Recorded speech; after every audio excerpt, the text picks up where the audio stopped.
आज इजी रहन्छ 40-50 मिनटको लगभग 7 किलोमिटर। अनि एउटा टाइम थियो यो पुलमा परदेखि नि अर्को यसको कर्नरसम्म पुग्नु यति साह्रो पर्ने, 2 पल्ट बिसाउँदा मात्रै पुग्ने। आज छ आरामले वार्मअप जस्तो लाग्दैछ। कोलकाता जर्नी भिडियो सिरिजको आज डे 24 मा तपाईहरु सबैलाई वेलकम। सो 4 किलोमिटर भन्दा बेसी उकालो आइसके, अब युटर्न लिनुपर्छ।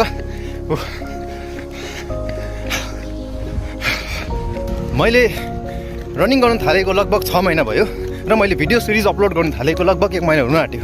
तर आजसम्म म यो डाक बङ्गला मन्चङबाट यति बेसी कुद्छु, अझसम्म कहिले पनि एउटा मान्छे पनि मैले कुदेको देखेको छुइनँ या फिर कुनै प्रकारको फिजिकल एक्टिभिटी गरेको देखेको छुइनँ। सायद म गलत बाटो कुद्दैछु कि बा मैले नदेखेको हो कि बा, तर भन्दा पनि आज एकजना दाजु चाहिँ मैले कुद्दै गरेको देखेँ and that made me feel really happy. यदि सबैजना यसरी आफ्नो हेल्थ कन्सियस भइदिएको भए कति मजा आउँथ्यो होला।